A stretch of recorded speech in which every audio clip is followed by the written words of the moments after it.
Assalamualaikum warahmatullahi wabarakatuh.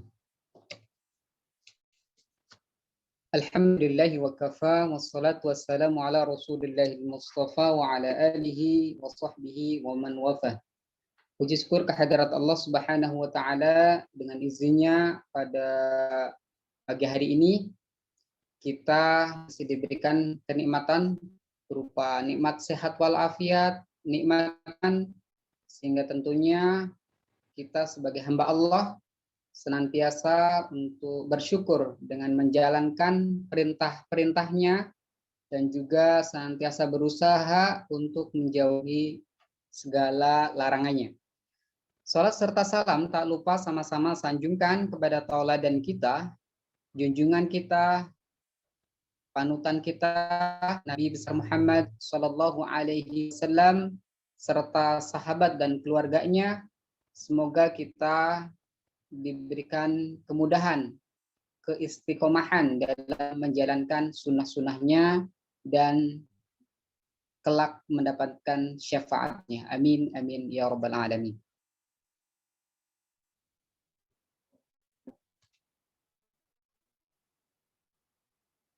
Baik, sebelumnya terima kasih kepada para peserta yang pada pagi hari ini sudah bergabung dalam kajian Majelis Air Mata Murojaah, dan alhamdulillah untuk kajian pada pagi hari ini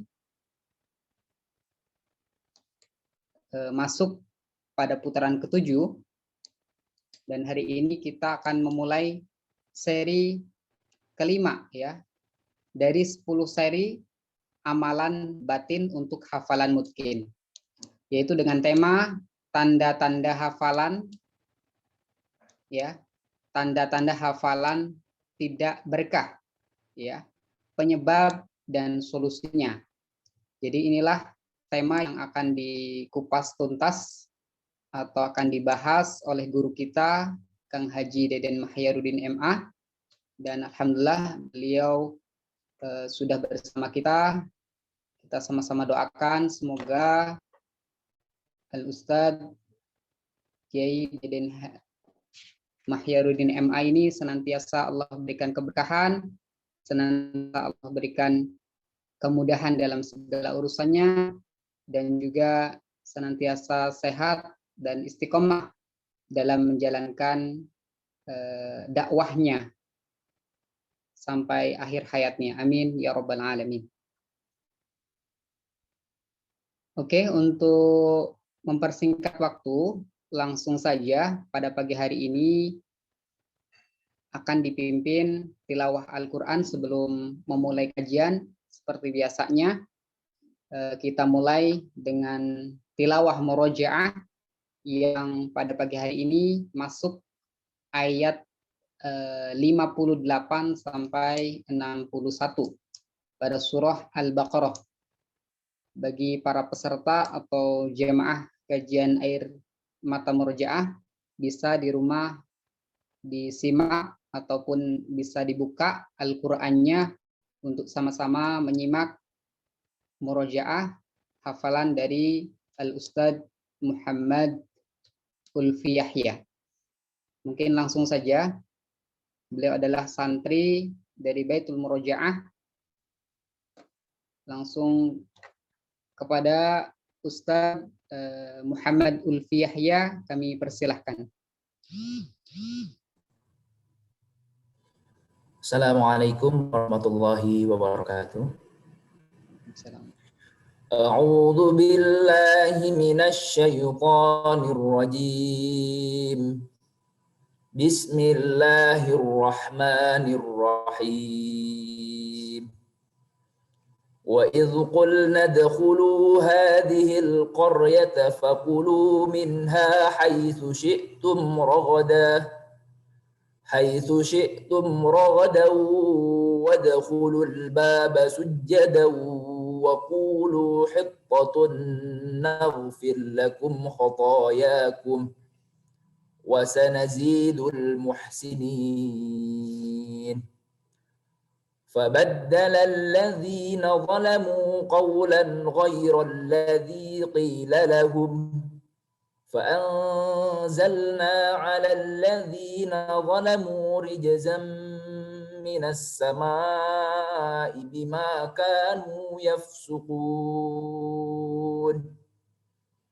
وإذ استسقى موسى لقومه فقلنا اضرب بعصاك الحجر فانفجرت منه 12 عينا قد علم كل أناس مشربهم كلوا واشربوا من رزق الله ولا تعثوا في الأرض مفسدين وإذ قلتم يا موسى لن نصبر على طعام واحد فادع لنا ربك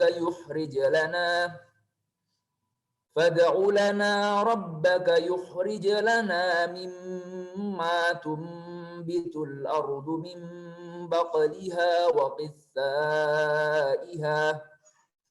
وقثائها وفومها وعدسها وبصلها قال أتستبدلون الذي هو أدنى بالذي هو خير اهبطوا مصرا فإن لكم ما سألتم وضربت عليهم الذلة والمسكنة وباءوا بغضب من الله ذلك بأنهم كانوا يكفرون بآيات الله ويقتلون النبيين بغير الحق ذلك بما عصوا وكانوا يعتدون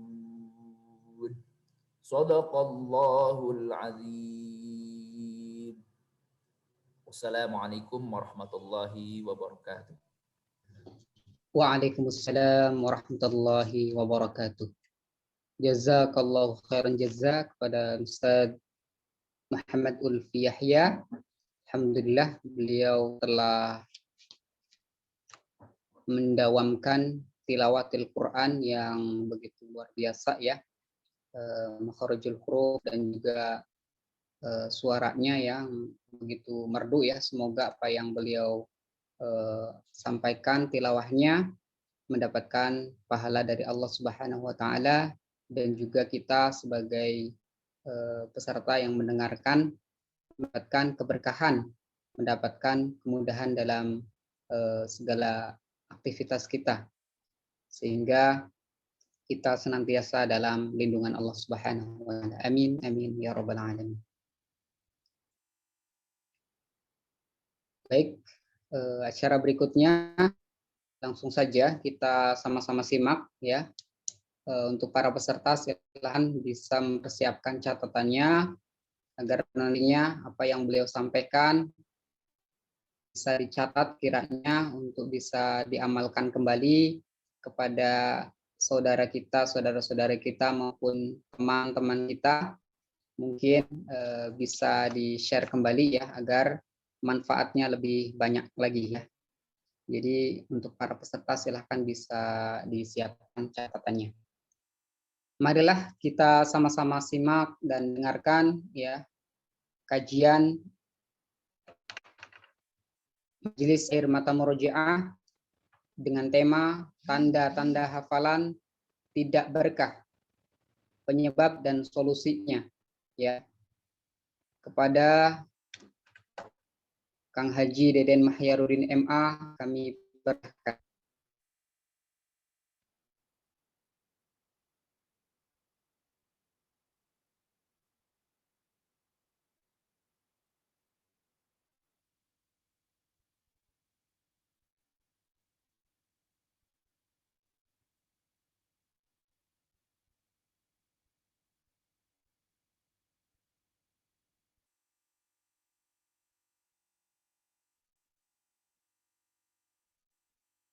Belum ini ya, belum.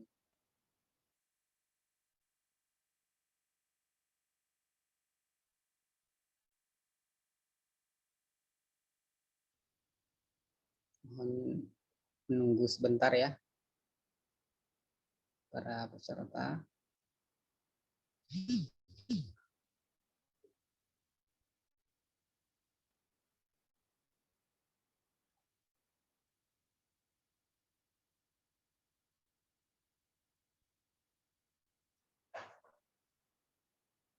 Baik, untuk para peserta, Kang Haji masih mengatur ya kameranya agar lebih stabil dan juga sinyalnya lebih bagus. Jadi mohon bersabar untuk menunggu.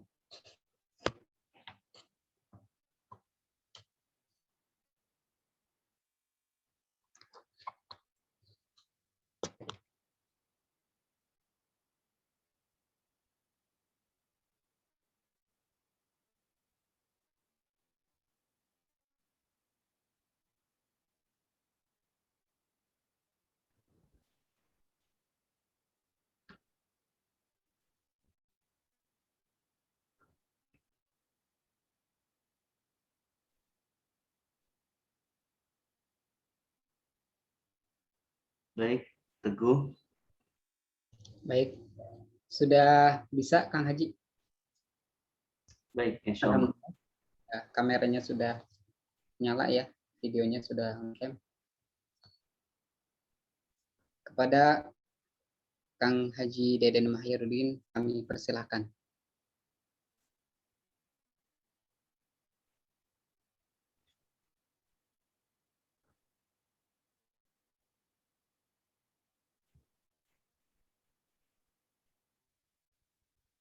Bismillahirrahmanirrahim.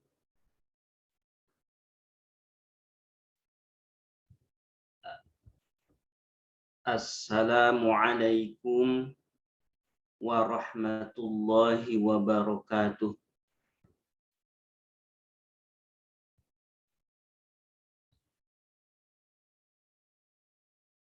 Alhamdulillahi ala tanzilih. Wassalatu wassalamu ala rasulih.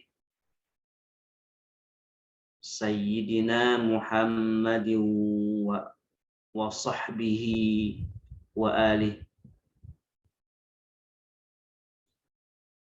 Amma ba'du.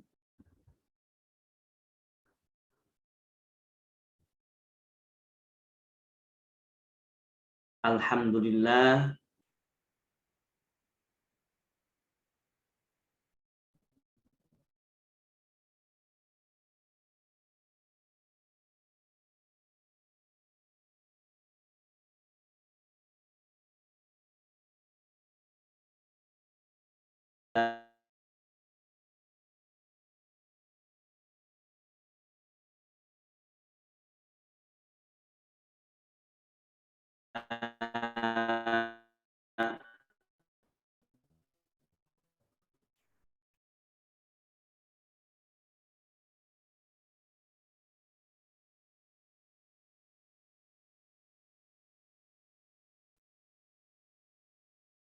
dapat berjumpa kembali.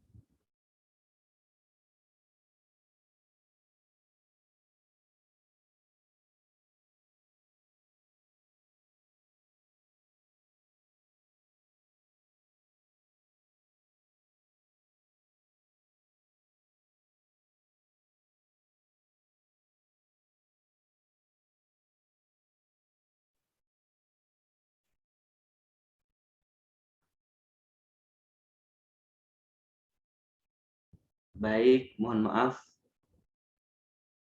Tadi sinyalnya terputus.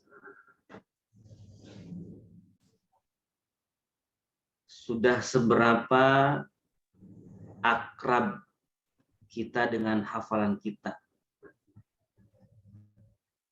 Sudah yakinkah kita bahwa ayat-ayat Al-Quran yang ada dalam hati kita akan selamanya bersama kita?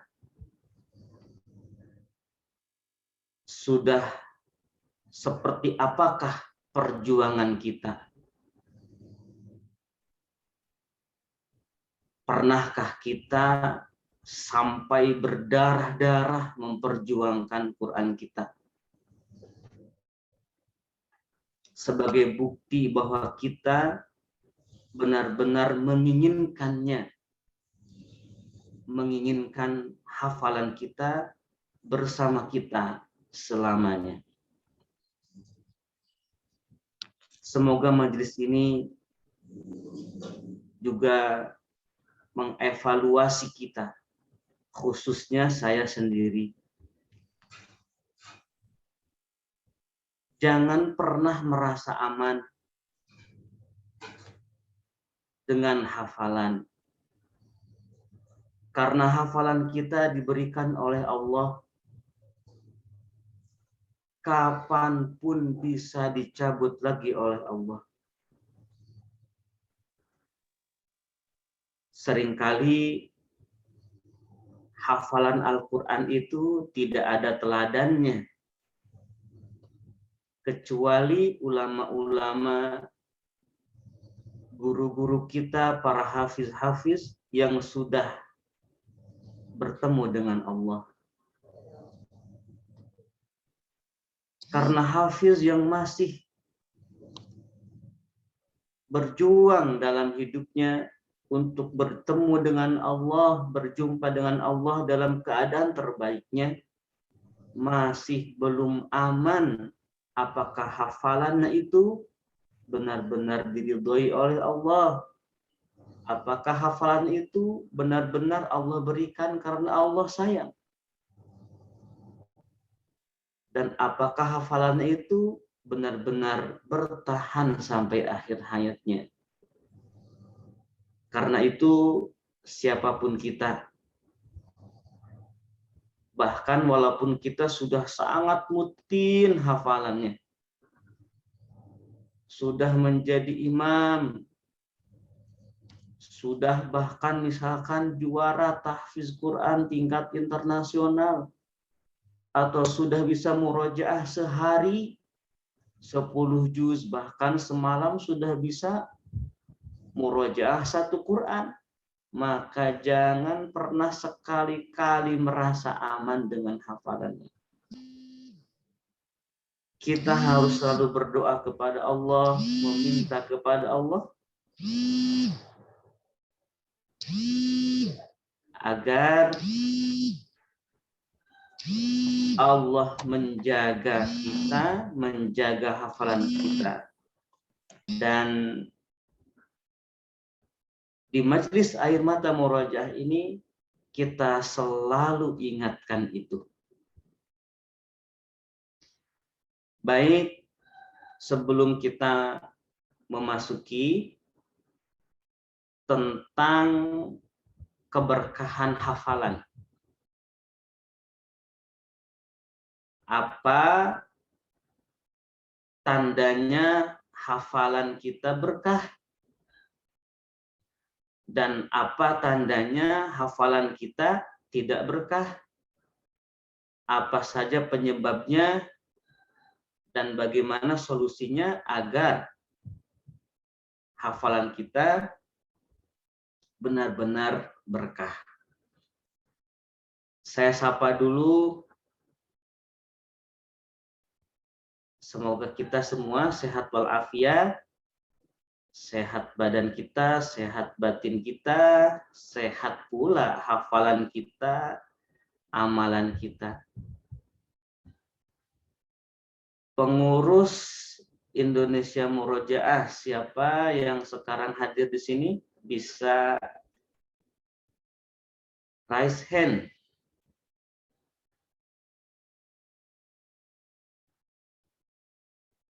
Baik. Alhamdulillah. Ustadz Anwar juga kelihatan hadir. Ustadz Anwar. Alhamdulillah.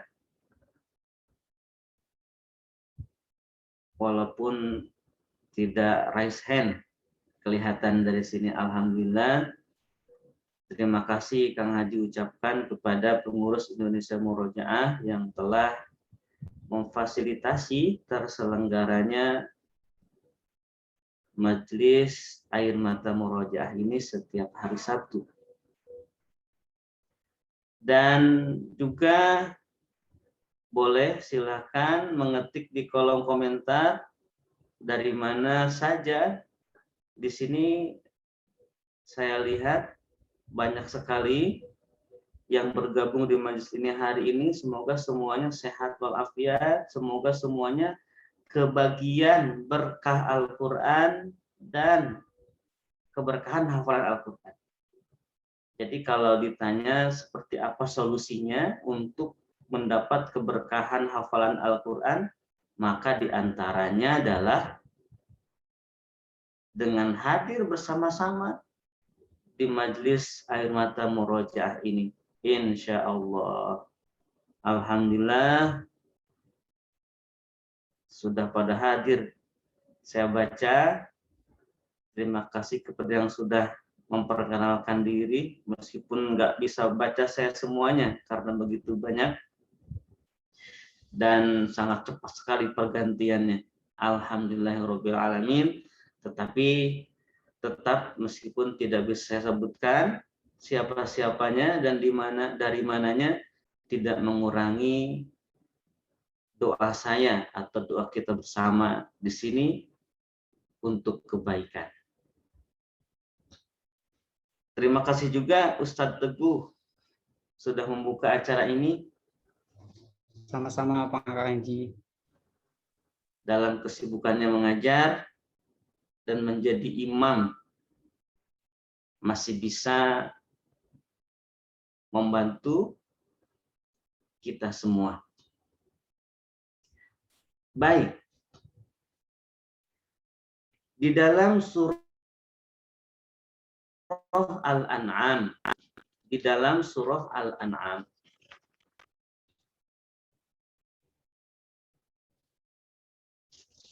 ayat 92. Di dalam surah Al-An'am ayat 92. Biasanya hafiz Quran agak-agak roaming tuh. Kalau ditanya nomor ayatnya. Karena memang juga di akhirat nanti tidak akan ditanya tuh nomor ayat. Yang akan dikatakan kepada hafiz Quran di akhirat nanti, Iqra, disuruh baca ayatnya, bukan menyebutkan nomornya. Iqra wartaqi, ada lagi Iqra warqa. Bacalah, naiklah. Bukan menyebutkan nomor ayatnya. Maka jangan heran kalau hafiz Quran ditanya nomor ayat, itu biasanya kurang nyambung. Nah, ini alasan saja bagi yang tidak hafal nomor ayatnya. Ngeles. Tetapi sejujurnya ada bahkan thariqah sanad dalam menghafal Al-Quran di mana kiainya tidak menganjurkan santrinya menghafal nomor ayat. Bahkan juga tidak dianjurkan santrinya ketika menulis dan memberikan keterangan, misalkan surah Al-An'am ayat 92, menulis keterangannya menggunakan angka. Misalkan surah 6, ya, 6.292.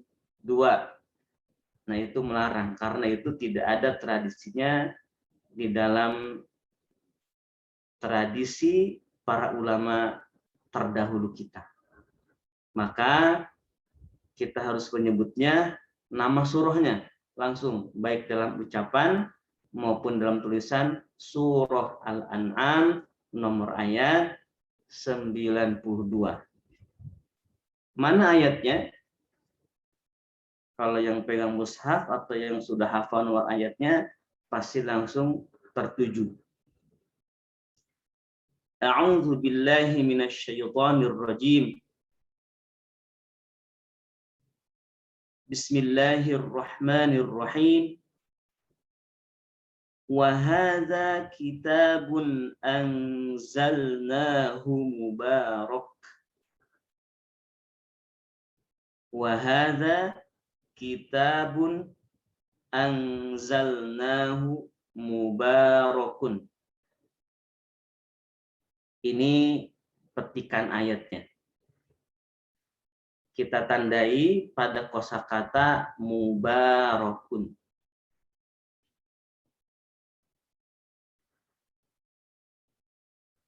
Dan Al-Quran ini kitabun, adalah sebuah kitab anzalnahu, yang telah kami turunkan, mubarakun, dengan penuh berkah. Mubarakun, yang penuh berkah.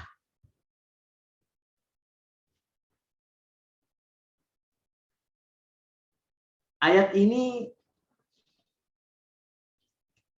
benar-benar menyatakan bahwa di antara sifat Al-Quran yang melekat padanya itu mubarakun, penuh berkah, atau secara harfiahnya mubarakun, diberkahi.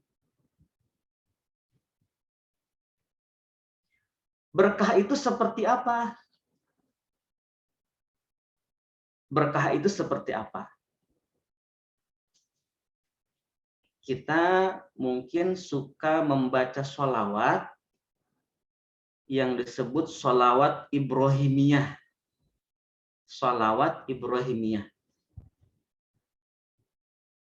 Dalam tasyahud kita mengucapkan Allahumma sholli ala Muhammad wa ala ali Muhammad kama shallaita ala Ibrahim wa ala ali Ibrahim wa barik ala Muhammad wa ala ali Muhammad kama barakta ala Ibrahim wa ala ali Ibrahim.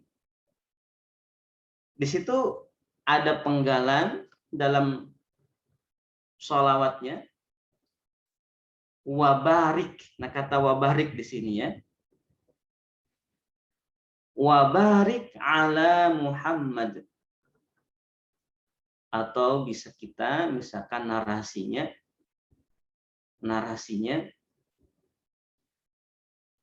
wabarik ala Sayyidina Muhammad.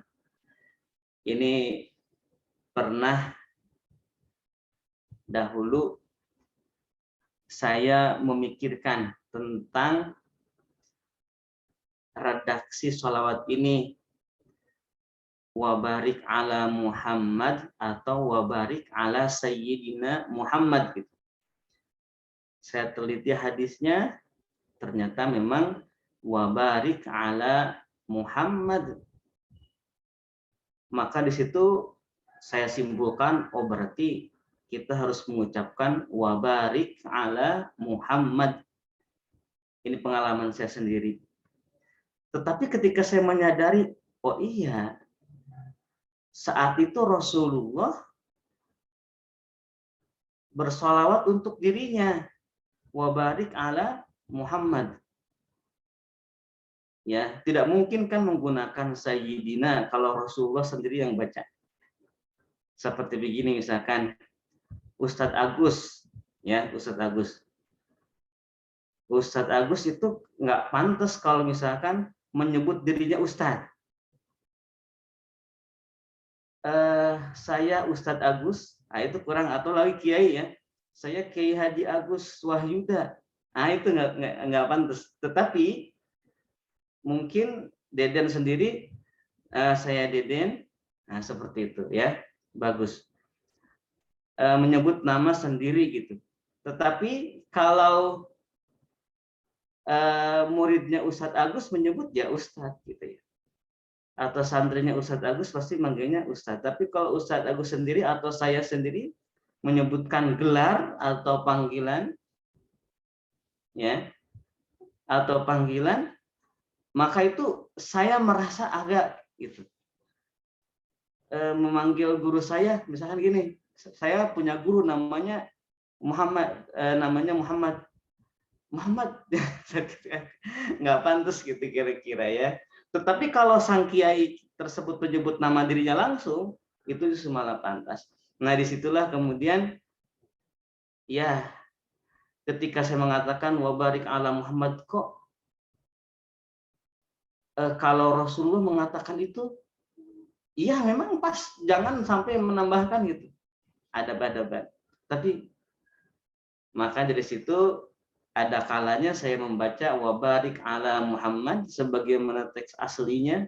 Ada kalanya ketika hati ini begitu merasa takzim atau apa ya, perasaan ini kepada Rasulullah, tiba-tiba muncul sendiri itu kata Sayyidina itu tanpa harus diniatkan. Karena itu tambahan dari saya. Jadi kalau ada Sayyidina itu tambahan dari saya sendiri. Bukan dari sananya ya.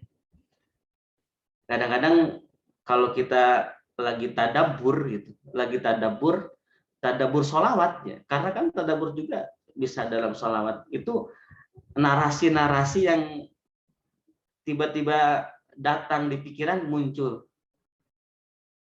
sampai kita nggak sadar mengatakan ya Rasulullah, Assalamualaikum, seperti saking dekatnya gitu. Itu hal-hal yang tidak bisa dihindari ketika seseorang sudah begitu kangen dan rindunya kepada Rasulullah. Baik, itu tidak akan saya bahas ya, tentang, tidak akan dipanjangkan lagi tentang soal itu karena yang jelas saja kalau mau aman ya ikutilah apa redaksi yang ada dalam hadisnya. Untuk tadabbur itu biasanya akan muncul hal-hal yang refleks yang diucapkan untuk ta'zim kepada Rasulullah SAW. Nah, wabarik ala Muhammad. Ya, saya akan membahas sesuai teksnya aja. Bukan mengurangi, justru kita ta'zim juga, menjaga keaslian malah juga jadi ta'zim kepada Nabi di sisi lain. Wa barik ala Muhammad, dan ya Allah berikanlah berkah kepada Muhammad. Wa ala ali Muhammad, dan kepada keluarga Muhammad. Kama barakta ala Ibrahim, sebagaimana engkau telah berikan berkah kepada Ibrahim. Wa ala al Ibrahim, dan kepada keluarga Ibrahim. Mungkin ada sedikit pertanyaan. Seperti apa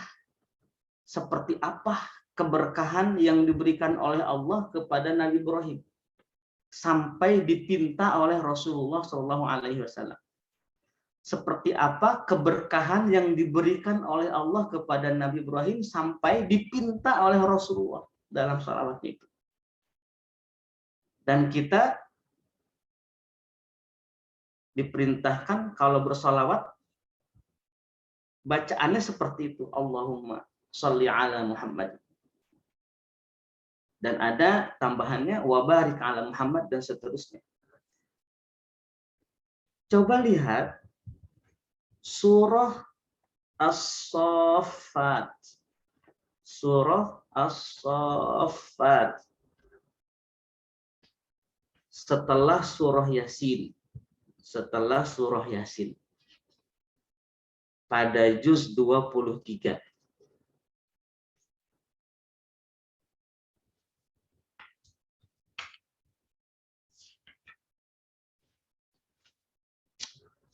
tentang Nabi Ibrahim alaihissalam, yaitu pada ayat 113. Pada ayat 113. Qala Allah Ta'ala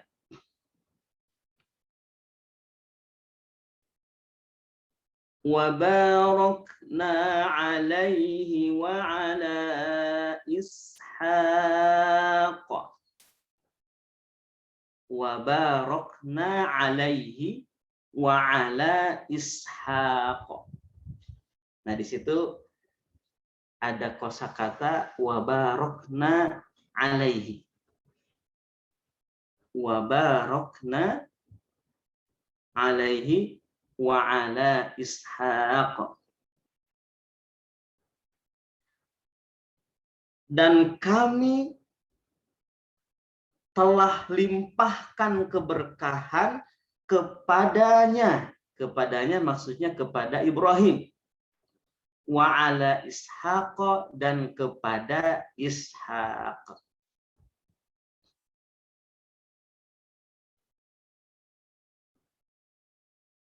Di dalam Al-Quran, sebelum Nabi Ibrahim itu ada Nabi Adam, ada Nabi Nuh, ada Nabi Salih, ada Nabi Hud, dan nabi-nabi yang lain setelah Nabi Ibrahim alaihissalam. Tetapi yang disebutkan di dalam Al-Quran bahwa Allah telah melimpahkan berkah kepada Nabi itu hanya Nabi Ibrahim dan keluarganya. Yang di sini Nabi Ishaq alaihi wassalam. Jadi ayat ini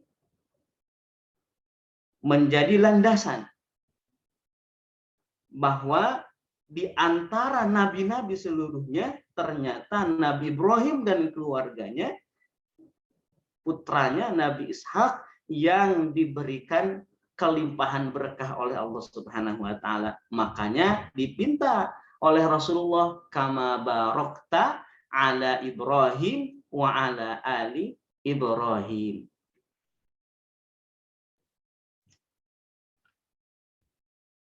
Surah As-Saffat ayat 113. Pertanyaan yang pertama tadi belum terjawab. Seperti apa keberkahan yang Allah limpahkan kepada Ibrahim dan keluarga Ibrahim? Kita kembali ke surah Al-An'am. Kita kembali ke surah Al-An'am. Tadi kita sudah punya satu surah Al-An'am, yaitu ayat 92 di awal.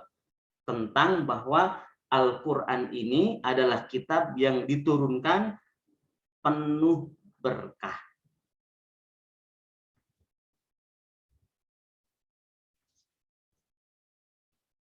Coba diamati dengan baik.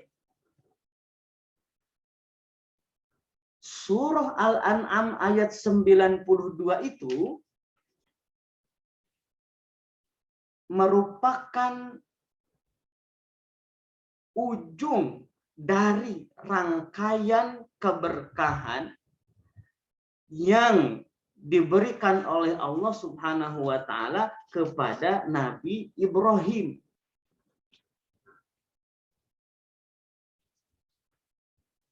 Dimulai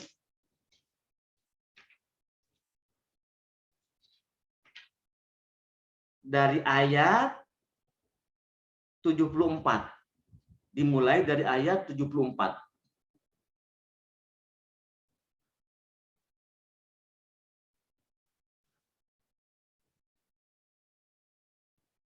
Wa idz qala Ibrahimu li abihi azar atattakhidhu asnaman alihah. Dan seterusnya. Lalu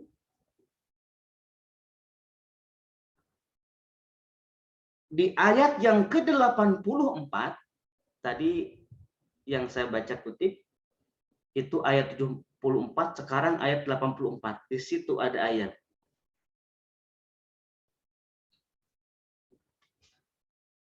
Wa wahabna lahu Ishaqa wa Ya'qub. Dan kami telah berikan untuk Ibrahim Ishak, Allah berikan Ishak untuk Ibrahim. Wa Ya'qub, Allah berikan Ya'qub. Kullan hadaina, semuanya kami beri hidayah. Ini tidak ada yang lebih hebat dan lebih mahal dibanding hidayah.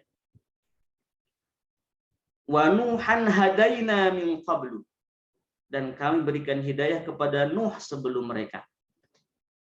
Wa min dzurriyyatihi, dan kami juga berikan hidayah kepada sebagian besar keluarganya, yaitu Dawud wa Sulaiman wa Ayyub wa Yusuf wa Musa wa Harun wa kadzalika najzil muhsinin wa Zakaria wa Yahya wa Isa wa Ilyas kullum minas salihin wa Ismail wal Yas'a wa Yunus wa Luta wa kullan faddalna 'alal 'alamin.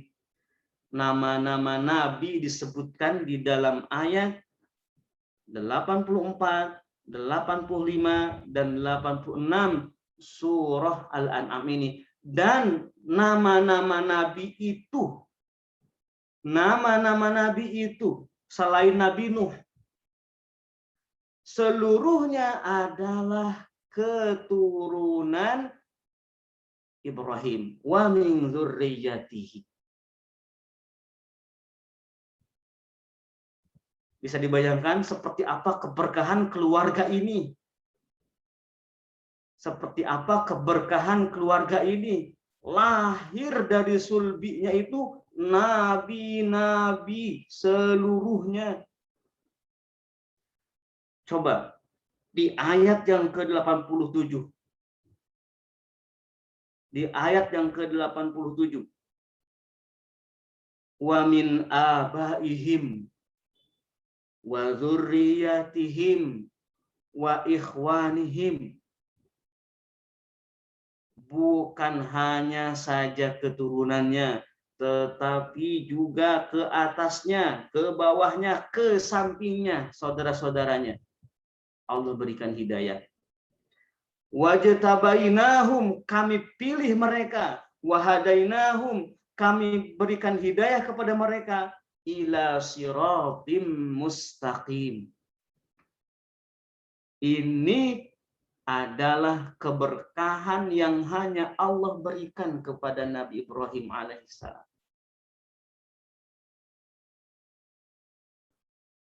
Ini adalah keberkahan yang Allah berikan kepada Nabi Ibrahim alaihissalam yang tidak diberikan kepada nabi-nabi sebelumnya. Tidak ada nabi yang diutus setelah Ibrahim kecuali itu dari keturunannya atau dari saudaranya. Wa min abaihim wa dzurriyyatihim wa ikhwanihim. Nabi Lut misalkan. Nabi Lut itu kan bukan keturunan Nabi Ibrahim tetapi saudaranya. Jadi semua nabi ada hubungannya dengan Nabi Ibrahim. Ini bagian dari keberkahan itu. Ya, bagian dari keberkahan itu, dan ini keberkahan yang luar biasa. Nah, setelah rangkaian kisah Nabi Ibrahim dengan keluarganya, dengan semua keberkahan yang ada, maka di ayat 92 Allah nyatakan wa hadza kitabun anzalnahu mubarak. Inilah kata Allah, Al-Quran ini adalah kitab yang penuh berkah yang telah kami turunkan. ketika membaca ayat ini, di ayat yang ke-92 dari surah Al-An'am ini, ternyata keberkahan yang Allah berikan kepada Ibrahim dan keluarga Ibrahim itu semuanya akan diberikan oleh Allah kepada siapa? Kepada yang menjadikan Al-Quran ini wa hadza kitabun anzalnahu mubarak, kepada siapapun yang punya hubungan pengamalan dan interaksi yang lain dengan Al-Quran. Kenapa? Karena Al-Quran ini adalah mubarakun, penuh berkah, sehingga keberkahan seluruhnya yang Allah berikan kepada para nabi, termasuk sebagian besar kepada keluarga Ibrahim, itu Allah berikan juga kepada ahli Quran. Maka ayat ini sebenarnya sangat membahagiakan. Kalau ada hadis, ya, kalau ada hadis, meskipun hadis itu dinilai lemah sanadnya, karena ada Hafiz bin Sulaiman dalam salah satu rangkaian sanadnya, ini diriwayatkan oleh Ibnu Majah tentang orang yang hafal Quran, tapi dalam tanda kutip hafal Quran di sini dalam hadisnya istazharahu, ya. Istazharahu itu benar-benar hafalannya kuat, bukan hanya bacaannya, tetapi pemahaman dan pengamalannya yang mungkin itu. Seperti itu yang dimaksud hafal Al-Quran atau nanti disebut Ahlul Quran. Itu seorang yang hafal Quran, dia akan memberikan wasilah keselamatan kepada keturunannya sampai 7 turunan. Juga memberikan manfaat, syafaat kepada yang di atasnya. Rupanya hadis itu karena melihat bahwa Al-Quran wa hadza kitabun anzalnahu mubarak. Karena Al-Quran ini adalah mubarak, penuh kelimpahan berkah, maka kebaikan dari orang yang diberikan Al-Quran itu juga akan dirasakan oleh setelahnya, keturunannya, dan juga oleh di atasnya, oleh yang di atasnya.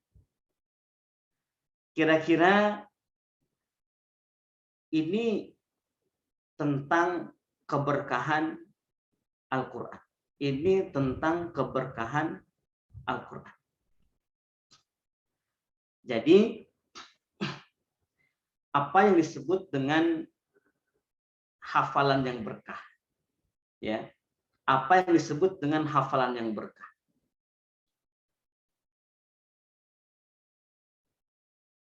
Dengan mengacu kepada ayat-ayat, di antaranya surah Al-An'am ini, ayat 92 dengan seluruh rangkaiannya dari mulai awal kisah Nabi Ibrahim, maka hafalan yang berkah adalah hafalan yang bukan hanya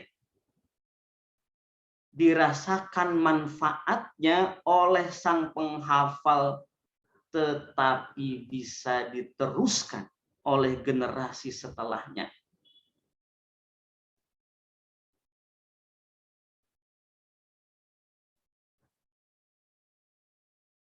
Baik. Dan orientasi keberkahan itu bukan soal dunia,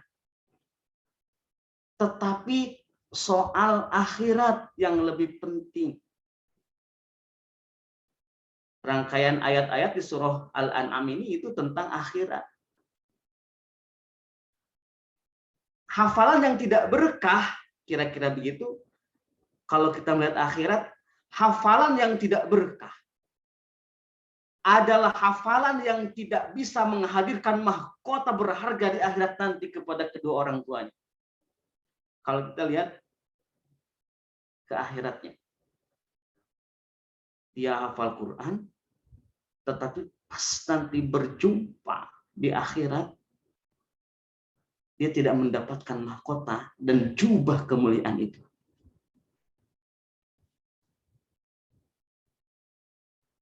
Hafalan yang berkah adalah hafalan yang terus-menerus terjaga sampai akhir hayat. Kalau hafalan itu terputus di tengah-tengah, berhenti di tengah-tengah, maka itu hafalan yang tidak berkah. Maka hafalan yang tidak berkah itu bukan hafalan yang lupa rupanya ya, tapi hafalan yang terputus kebaikannya, perjuangannya, pengamalannya di tengah-tengah. Artinya kita masih hidup, masih Allah berikan nyawa, masih Allah berikan kesempatan, tetapi kita ini malah diputus dari kebersamaan kita dengan Al-Quran. Itu ya yang disebut dengan hafalan berkah dan hafalan tidak berkah. Selalu bertambah baik.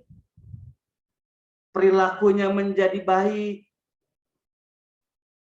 Akhlaknya menjadi baik. Dan itu terus-menerus. Makin dekat dengan ajal, makin sempurna. Murojaahnya pun juga sama. Makin mutkin itu bukannya makin malas. Kan ada orang misalkan sudah mutkin.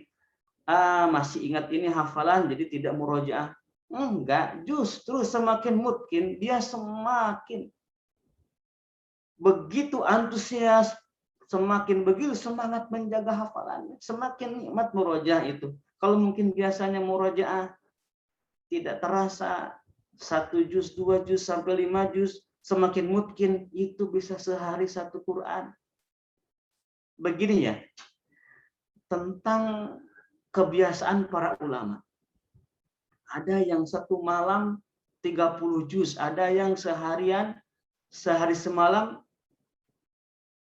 jadi 2 kali khatam seperti Imam Asy-Syafi'i di bulan Ramadan.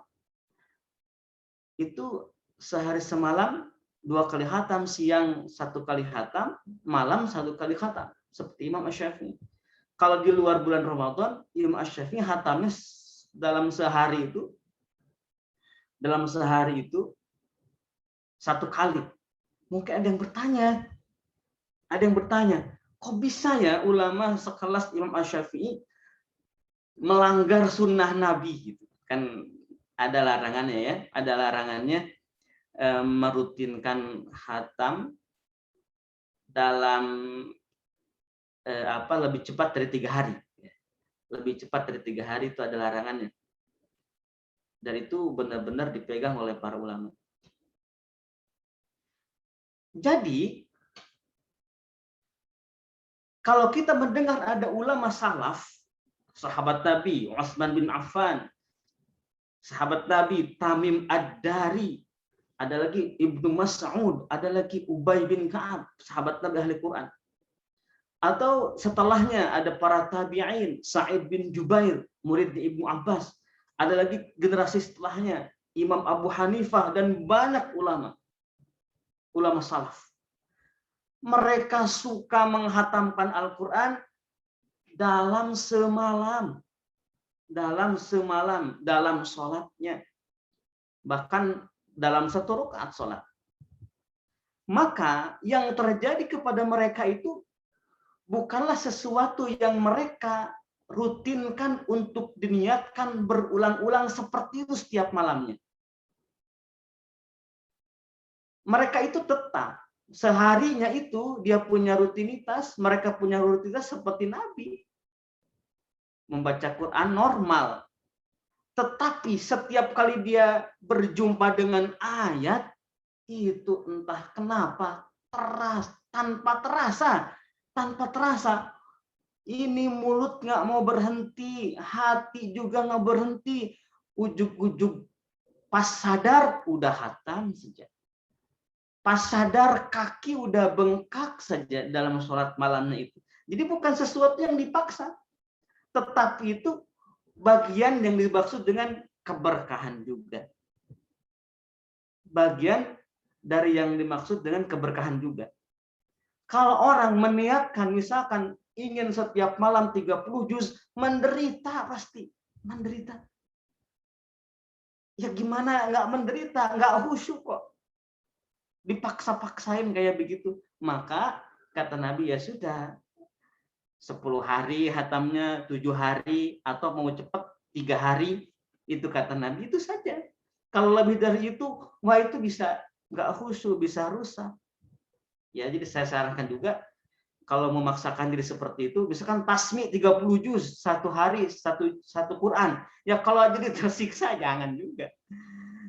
Ya, jadi tersiksa misalkan. Ya, saya sarankan dibuat 3 hari saja. Hataman 30 juznya, ya. Kecuali misalkan memang nggak tersiksa, dia nyaman banget, khusyuk banget, silahkan. Dan tidak ada paksaan, ya. Dan karena itu bukan suatu rutinitas. Ini juga bagian dari keberkahan Al-Quran. Seperti itu tuh keberkahan Al-Quran itu. Semakin mungkin itu hati, ini mulut, nggak bisa pisah. Itu berkah. Ya, di antara keberkahan. Di antara keberkahan hafalan Al-Quran. Jadi tidak kemudian mentang-mentang sudah mungkin gitu ya, akhirnya jadi malas murojaah. Justru malah semakin semangat murojaahnya. Atau misalkan karena hafalannya sudah lupa, jadi kurang semangat. Nah, ini juga nggak berkah juga nih. Jadi, meskipun hafalan sudah lupa misalkan karena sesuatu hal yang terjadi pada diri kita, misalkan ada kan misalkan lagi hafal Quran tiba-tiba sakit kan ada, sehingga tidak memungkinkan untuk murojaah seperti yang sehat. Kata Al-Quran juga kan,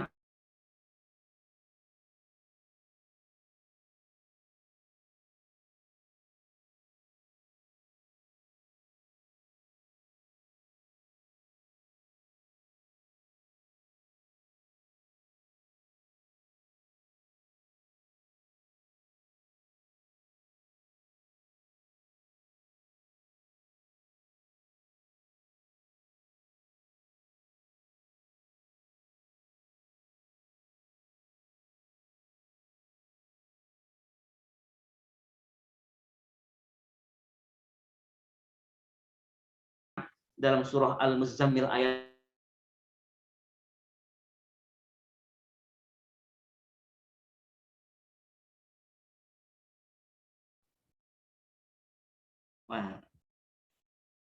sempat terputus ya barusan. Apa sekarang? Ya, tadi Nyambung sempat lagi? sudah masuk lagi. Alhamdulillah. Tadi sampai mana ya pas putusnya ini? Baik. Ya, jangan sampai karena hafalannya misalkan sudah lupa atau belum mungkin, jadi tidak bersemangat murojaah. Ya. Jadi hafalan yang berkah itu ketika mungkin makin semangat murojaah, ketika lupa juga tidak kecewa dan tidak patah semangat. Yang tidak berkah itu adalah ketika mungkin jadi malas untuk murojaah, mentang-mentang masih ingat. Ketika ada yang lupa atau kemudian belum lancar-lancar, juga jadi kurang semangat, tidak ada perjuangannya. Nah, hati-hati. Khawatir dicabut keberkahannya oleh Allah Subhanahu wa taala, maka cepat buktikan dalam hidup ini bahwa Al-Qur'an itu benar-benar kitab yang penuh berkah dan hafalan kita juga diberkahi oleh Allah Subhanahu wa taala. Mudah-mudahan nih semua yang ada di sini diberkahi oleh Allah hafalannya.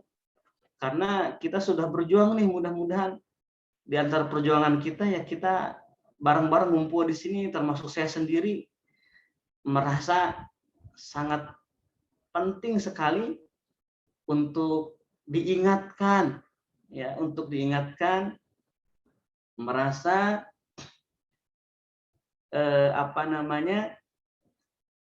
perlu sahabat ya untuk mengingatkan ini. Karena bisa jadi dalam menghafal Quran ini, dalam hafalan Quran ini yang sekarang mungkin besoknya dicabut hafalannya oleh Allah.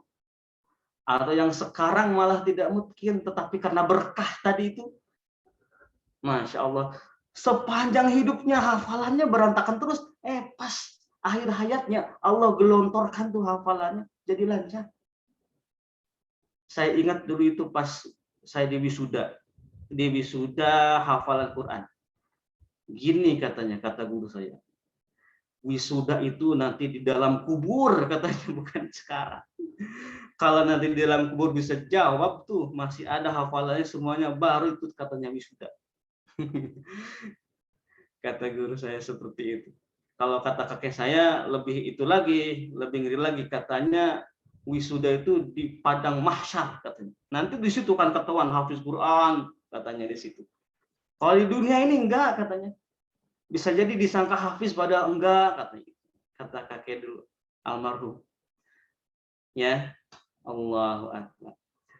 Baik, itu barangkali ya dengan penjelasan yang mengikuti alur dari ayat surah Al-An'am tadi, mudah-mudahan bisa menjelaskan seperti apa hafalan berkah dan tidak berkah, tanda-tandanya apa, dan seperti apa solusinya sudah ada tadi dalam penjelasan semuanya. Tinggal dipilah-pilah aja. Mungkin yang bisa menulis, bisa mencatat, dipilah-pilah mana bagian kendala, mana bagian solusi, maka mana bagian tanda-tanda berkah, mana bagian yang tanda-tanda tidak berkah. Nah, ada masih nih waktu 15 menit ya. Bisa digunakan untuk bertanya ya, boleh. Baik, Ustaz Teguh. Wallahu a'lam.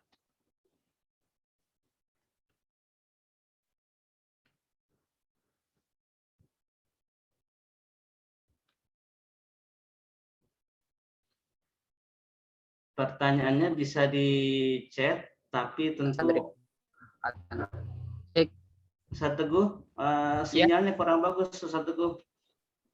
Baik, Ustaz. Cek.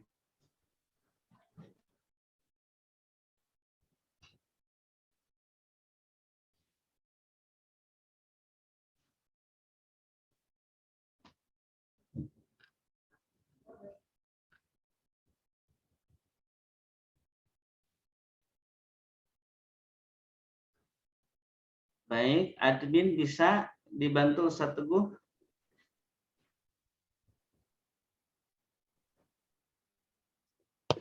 Baik, cek. Oke, Afwan ya. Mungkin tadi sih agak hilang. Baik, jazakallah khairan katsir kepada Ustaz KJ Deden Mahyarudin MA yang telah memberikan ilmunya kepada kita. Semoga apa yang beliau sampaikan kita bisa memberikan kebermanfaatan untuk kita bersama dan juga menebar manfaat ya untuk aktivitas hafalan kita agar bisa lebih terjaga, lebih berkah dan juga senantiasa dalam ridho Allah Subhanahu wa taala. Oke, untuk berikutnya ada sesi tanya jawab. Bisa mungkin yang ingin tanya langsung raise hand dan kemudian langsung sebutkan nama dan tempat dan pertanyaannya.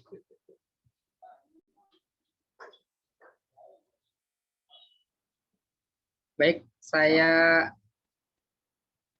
panggil saja ya Kang Haji. Mohon izin. Yang raise hand mungkin saya panggil. Oke, silahkan dari Dava Raditya Farandi ya. Silahkan bertanya mungkin dengan tidak terlalu panjang ya, bisa langsung inti pertanyaan agar nantinya pembahasannya bisa lebih detail ya, lebih memahami. Tafadhol. Ustaz, bismillahirrahmanirrahim. Sebenarnya jazakallah Ustaz atas materi yang disampaikan barusan tentang keberkahan Al-Quran. Dan saya di sini menanyakan lebih lanjut tentang keberkahan Al-Quran itu sendiri. Sebenarnya ketika kita membaca Al-Quran, apakah keberkahan Al-Quran itu bisa dilihat ketika kita sudah mungkin gitu? Apakah ketika kita sudah mungkin hafalan kita itu termasuk berkah? Atau ada satu tanda-tanda tertentu di mana hafalan kita itu berkah gitu? Mungkin kita bisa melihat hal-hal itu dan membuat kita jadi lebih semangat gitu. Dan yang kedua, ini saya minta tips ya sebagai mahasiswa gitu di tengah-tengah kesibukan saya, apalagi teman-teman juga beberapa teman ada yang mahasiswa, termasuk saja yang di ITB yang emang fokuskan 3 tahun lulus. Saya merasa iri dengan teman-teman yang lain yang bisa murojaah hafalannya sampai 3 juz per hari, 2 juz per hari. Sedangkan saya terlalu fokus mungkin ya sama materi-materi kuliah. Kalau menurut Ustadz, bagaimana sih untuk mengakali saya bisa tetap murojaah dengan baik dan berkualitas dan lebih berkah di tengah-tengah kesibukan kuliah? Itu Ustaz. Syukran. Baik, langsung saya jawab dulu ya. Baik, langsung saja Ya. Kang Haji. Saya jawab dulu, mudah-mudahan nanti masih ada sisa waktunya untuk penanya yang lain. Pertama, apakah keberkahan Al-Quran bisa dirasakan? Sejujurnya,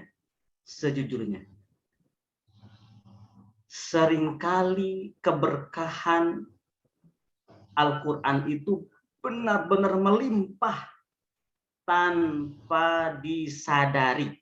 Bukan merasakan, bukan tidak merasakan, tanpa disadari. Ya, tanpa disadari.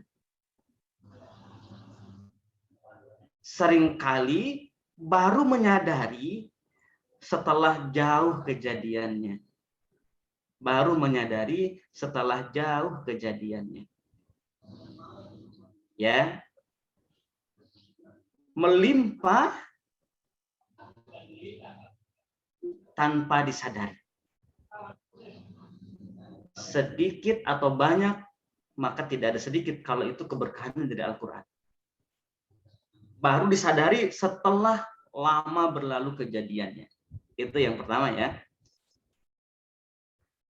Yang kedua, harus perhatikan bahwa keberkahan ini lebih sifatnya kepada hal-hal akhirat, bukan kepada hal-hal dunia. Ya kalau untuk urusan dunia, Korun aja dulu nggak hafal Quran tuh dikasih sama Allah hartanya, kira-kira begitu kalau dunia ya. Kepada akhirat. Untuk mahasiswa, di antara ciri hafalannya berkah, atau di antara ciri mendapatkan keberkahan Al-Quran itu, maka Qurannya tidak mengganggu kuliahnya, justru malah memberikan yang besar, manfaat yang besar untuk kuliahnya. Dan kuliahnya juga tidak mengganggu Qurannya. Itu diantara salah satu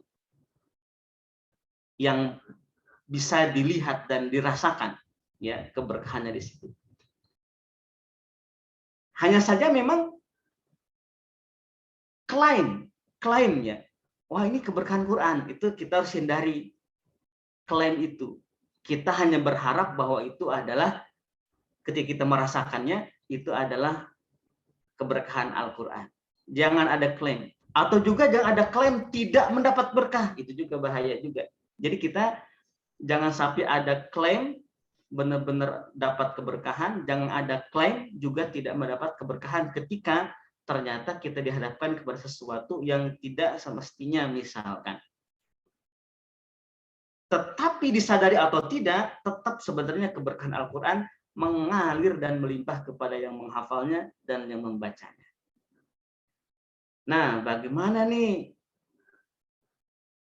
sebagai seorang mahasiswa untuk menyeimbangkan hafalannya dan Qur'annya? Saya ingatkan bahwa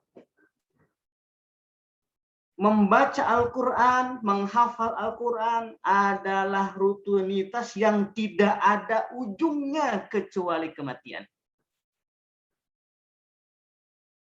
Tidak ada liburnya kecuali setelah kita meninggalkan dunia ini. Tidak ada akhirnya kecuali kita berjumpa dengan Allah dalam keadaan terbaik kita. Kalau kuliah kan ada lulusnya. Ya, kuliah ada lulusnya, yaitu 3 tahun tadi, ya. Tetapi kalau menghafal Quran, lulusnya kapan? Lulusnya itu nanti ketika berjumpa dengan Allah dalam keadaan terbaik kita. Oh, itu segalanya pokoknya itu. Dan Al-Quran pun untuk dinikmati, seperti bernafas.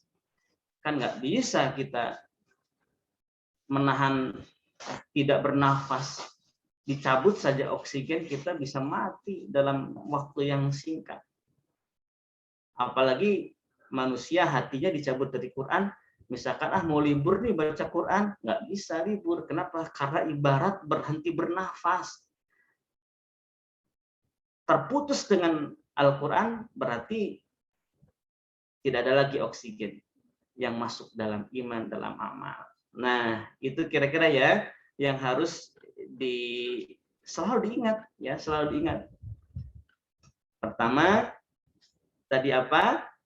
Keberkahan itu selalu melimpah walau tidak sadar, tanpa menyadarinya. Di antara hafalan Quran yang berkah bagi mahasiswa yang kuliah atau punya aktivitas yang wajib lagi selain kuliah adalah hafalan yang tidak mengganggu kuliahnya, dan kuliah tidak mengganggu hafalannya, malah semakin menerangi dan memberikan manfaat.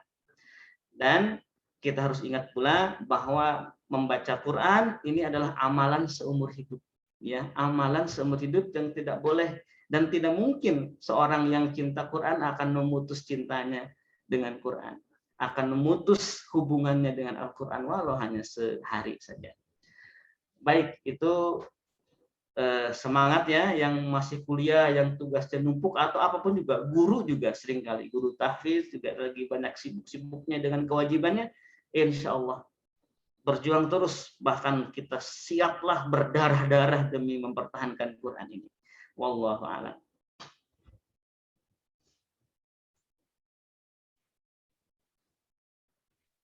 Baik, jazakallahu khairan.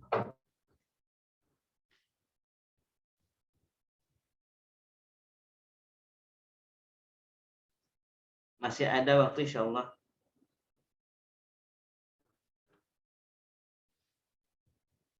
Ustaz Teguh? Ya, cek. Ya, baik. Silakan, bisa satu lagi, Ustaz. Satu lagi ya, satu lagi, baik. Insya Allah. Baik, silakan untuk atau bisa baca di chat karena waktunya sudah sangat singkat. Baik, saya baca sebagian chat yang masuk ya. Mohon maaf nanti jika ada sebagian.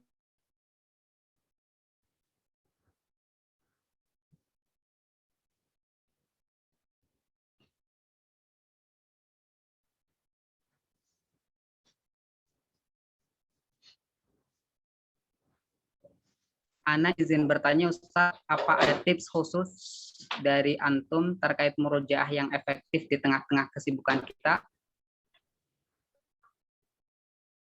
Kemudian satu lagi. Assalamualaikum. Satu saja. Coba Ya, baik, diulangi. Baik.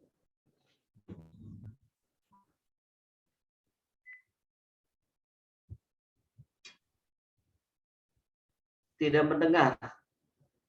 Saya tidak mendengar satu. Baik, jadi di mana ini? Nah, izin bertanya Ustadz, apa ada tips khusus dari antum terkait murojaah yang efektif di tengah-tengah kesibukan? Ya, satu.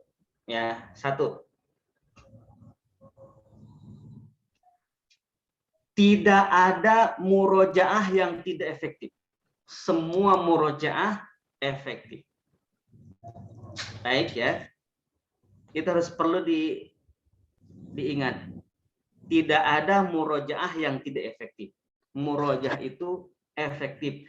Dilakukan dengan cara apapun, sebanyak apapun, atau selama apapun. Dalam kesibukan, di luar kesibukan, dan lain-lain, walaupun hanya sedikit misalkan murojaahnya, itu semuanya efektif.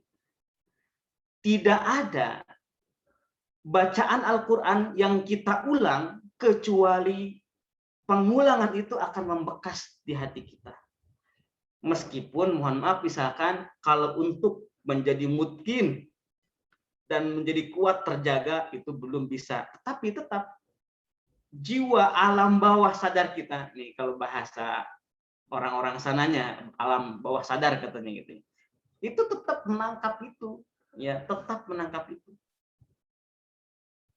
Jadi tidak ada murojaah yang tidak efektif. Semua murojaah itu efektif, walau hanya satu putaran saja, dan itu hanya satu aja.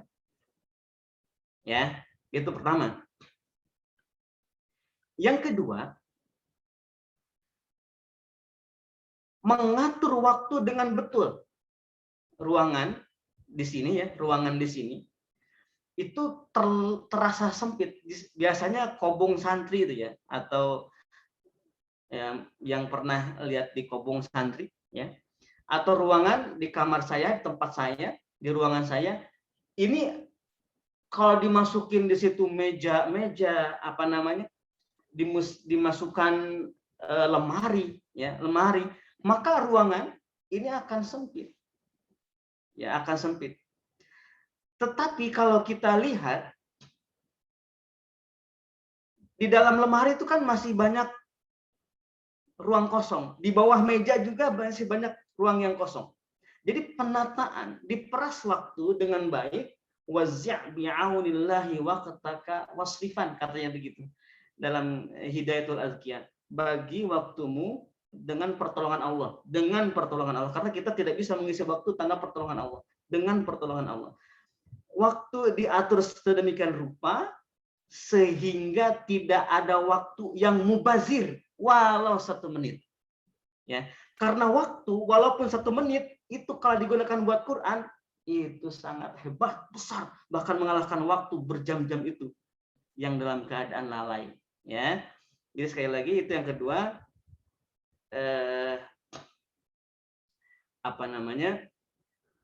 Yang kedua itu jangan sampai kita tidak bisa mengatur waktu. Bahkan 1 menit itu sangat berguna untuk Quran kita, apalagi yang sibuk ya. Pasti saya juga yakin banyak kesibukan, apalagi ahlul Quran yang lagi berjuang, pasti kesibukannya sangat banyak. Dan insya Allah Qurannya itu akan memberikan kemudahan untuk membersamai, menyelesaikan, mengerjakan kesibukan itu. Wallahu a'lam. Ya, wallahu a'lam.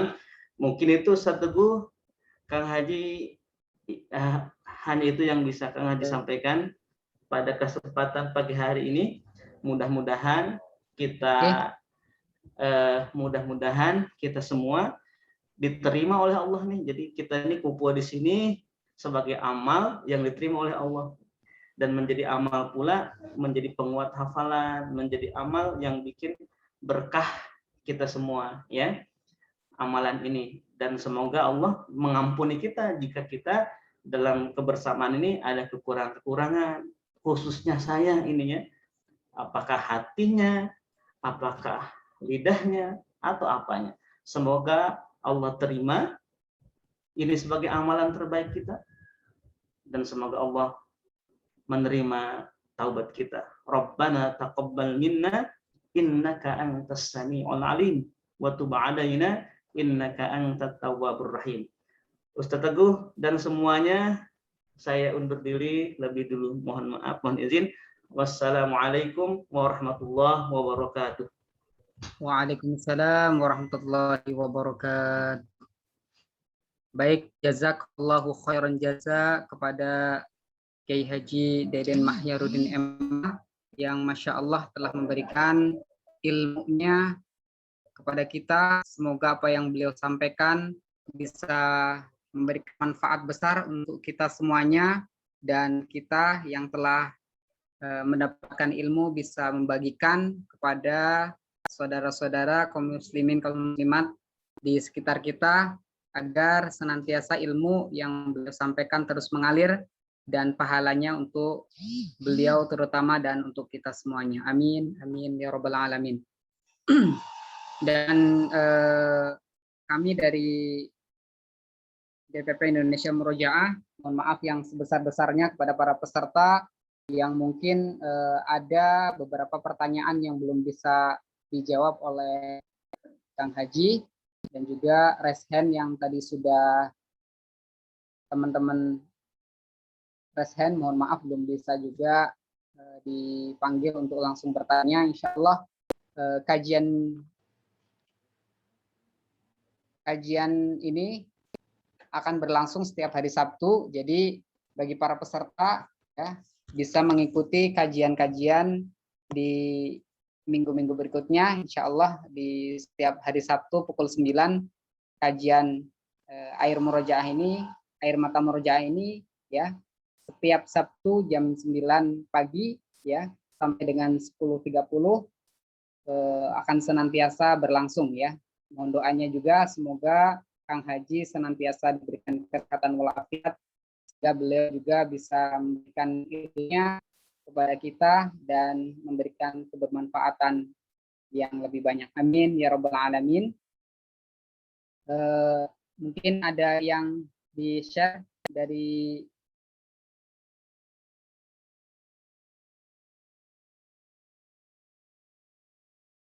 DPP Murojaah, silahkan, terkait rumah Quran ya.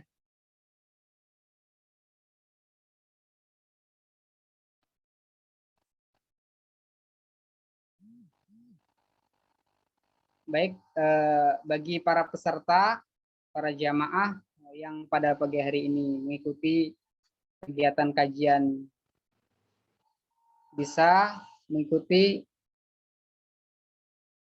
ya ini ya, terkait infak Baitul Murojaah, program dakwah bisa yang ingin berbagi bisa langsung menghubungi nomor yang telah disediakan dan juga melalui rekening Bank Syariah Indonesia yang telah di-share pada kolom chat, atau langsung konfirmasi kepada admin untuk memberikan donasi atau infaknya untuk Baitul Quran yang saat ini sedang berjalan. Insya Allah mohon doanya semoga para santri yang ada di Baitul Murojaah senantiasa Allah istiqomahkan, mudahkan dalam pembelajaran penghafalan Al-Qur'annya. Amin, amin ya rabbal alamin. Sekali lagi untuk info-info lain terkait kajian-kajiannya bisa dilihat di YouTube ya, YouTube Indonesia Murojaah maupun Instagram dan sosial media lainnya terkait lanjutan kajian air mata murojaah ini bisa dilihat ya sama-sama. Oke, sama-sama kita akhiri kajian pagi hari ini dengan pembacaan hamdalah bersama-sama. Alhamdulillahirabbil alamin. Demikian kurang lebihnya saya mohon maaf dari Indonesia Murojaah.